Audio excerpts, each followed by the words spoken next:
मित्रांनो नमस्कार, जय शिवराय. कसे आहात आपण?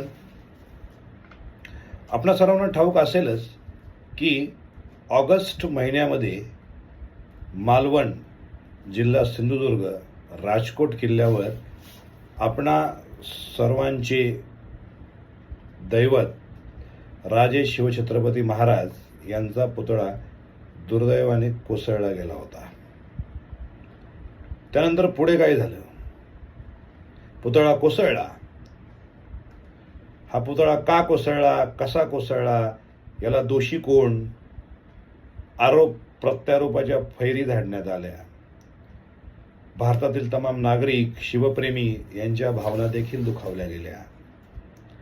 त्यानंतर काही गोष्टी झाल्या, आंदोलनं झाली. त्यानंतर निवडणुका लागल्या. पण ह्या सर्वांमध्ये त्या पुतळ्याचं काय झालं याच्यावर कधी कोणी काही भाष्य केलं नाही. असो, छत्रपती शिवाजी महाराज हा सर्वांच्या जिव्हाळ्याचा विषय आहे. कालच एका इंग्रजी वृत्तपत्रामध्ये वाचण्यात आलं ते असं की Maharashtra government awards contract for new 60 feet tall statue to Ram Sutar firm. म्हणजे एका नवीन कंपनीला सदरचं नवीन पुतळा उभारण्याचं कॉन्ट्रॅक्ट देण्यात आलेलं आहे. अतिशय चांगली गोष्ट आहे. पण नेमकं काय झालं, मागे काय झालं होतं आणि ही कंपनी आता काय करणार आहे याच्यावर आपण थोडी चर्चा करूया. तर असं झालेलं आहे, in a new 60 feet statue of the Maratha warrior king at the fort to renowned sculptor to Ram Sutar's and Anil Sutar's firm, Ram Sutar Art Creation Private Limited, that built the Statue of Unity in Gujarat. म्हणजे गुजरातमध्ये जो सरदार वल्लभभाई पटेल यांचा पुतळा उभारला गेला आहे त्याचं कंत्राट ज्या कंपनीला दिलं होतं त्याच कंपनीला हे कंत्राट मिळाले. चांगलं आहे. पण इथे प्रश्न हा निर्माण होतो की एवढे चांगले वास्तुविशारद आणि शिल्पकार असताना देखील पहिल्या कंपनीला ते कॉन्ट्रॅक्ट का देण्यात आलं याच्यावर काही कोणी भाष्य करेल का? बरं. In August this year the 35 feet statue of Chhatrapati Shivaji Maharaj in Rajkot fort collapse almost 7 months after it was inaugurated by the prime minister Narendra Modi in December 2023. हा, मोदीजींनी ह्या पुतळ्याचं उद्घाटन केलं होतं, अनावरण केलं होतं, गोष्ट खरी आहे. पण आता पुढे काय झालं? A tender to build a new 60 feet tall statue at estimated cost of ₹20 crore and for selecting the contractor for design, engineering, construction, erection, operation and maintenance for the statue. मग आता याच्यामध्ये ह्या बाबी आता तुम्ही म्हणताय की त्याचं contractor design, engineering, architecture, operation, maintenance, मग ह्या गोष्टी मागील टेंडर भरताना कॉन्ट्रॅक्टरने विचारात घेतल्या होत्या की नाही याच्यावर कोण काही भाष्य करेल का? However, the contract was awarded to Ram Sutar's firm after it matched the quotation of the other bidder and the work order has been issued to Sutar's firm for ₹20.95 crore. म्हणजे जवळजवळ 21 कोटीला हे काम देण्यात आलेलं आहे.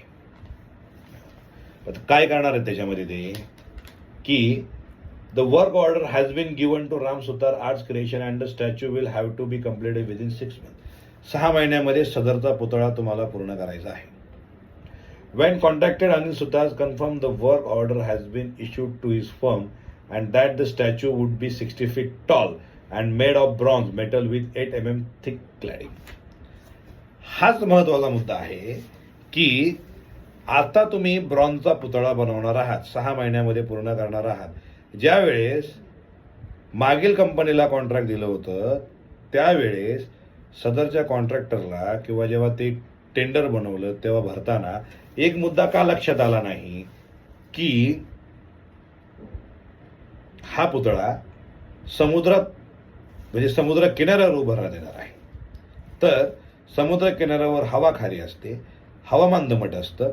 दमट हवामानात खाऱ्या हवेमध्ये लोखंड गंज पकडतं, ही ढोबळ मनाने कुणीही सांगू शकेल अशी गोष्ट आहे. तर हे प्रकार त्यावेळच्या कंपनीच्या इंजिनियरला वगैरे माहीत नव्हते का, हा प्रश्न इथे उपस्थित होतो.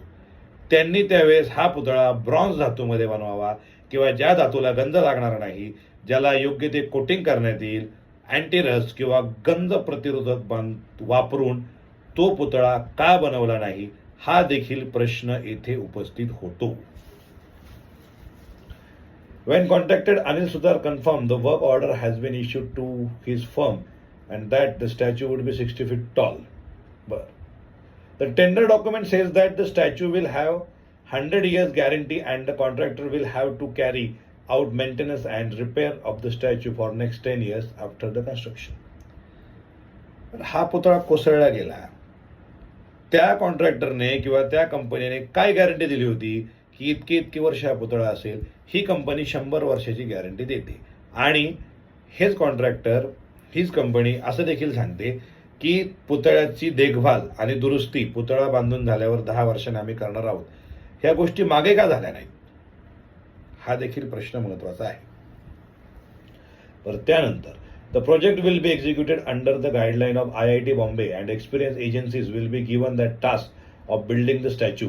Several experts would also be roped to ensure that the statue is strong, official said. बरं, IIT बॉम्बे किंवा संबंधित ज्या संस्था आहेत, जे इन्स्पेक्शन करणार आहेत, त्या मागच्या वेळेस कुठे गेलेल्या? त्या संस्थांना किंवा त्या तांत्रिक बाबी माहीत असलेल्या लोकांना त्यावेळेस त्या कॉन्ट्रॅक्टरने किंवा मागील पुतळा बांधताना का पाचारण करण्यात आले नाही, का बोलावण्यात आले नाही, हा देखील प्रश्न महत्वाचा आहे. पुढे Ram Sutar art creation private limited is headed by director of sculpture Ram V Sutar Padmashri and his son Anil R Sutar, the professional architect and sculpture. Beside making the world's tallest Statue of Unity, Surat bust of Mahatma Gandhi has been highly appreciated and has been selected for installation in more than 450 cities all over the world. बरं, राम सुतार यांना पद्मश्री हा पुरस्कार देण्यात आलेला आहे, त्यांनी सन्मानित करण्यात आलेला आहे.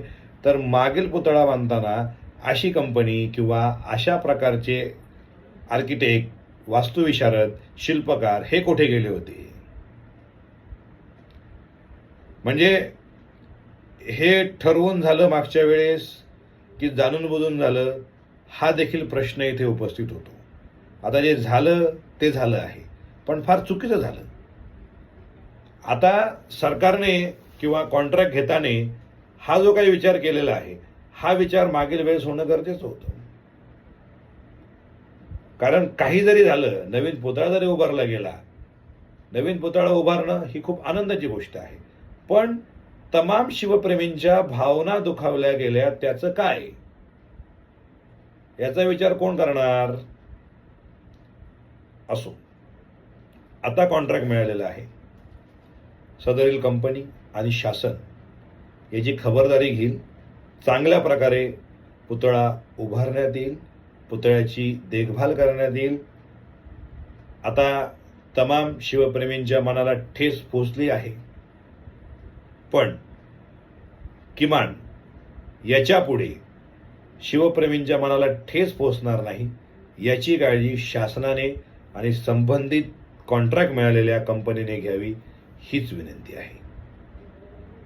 कारण छत्रपती शिवाजी महाराज हे तमाम नागरिकांचे आराध्य आणि दैवत आणि देवता समान असे आहेत. त्यामुळे कृपया करून पुन्हा असा काही प्रकार होणार नाही, विटंबना होणार नाही याची काळजी शासनाने घ्यावी, हीच विनंती. इथेच थांबतो. जय शिवराय.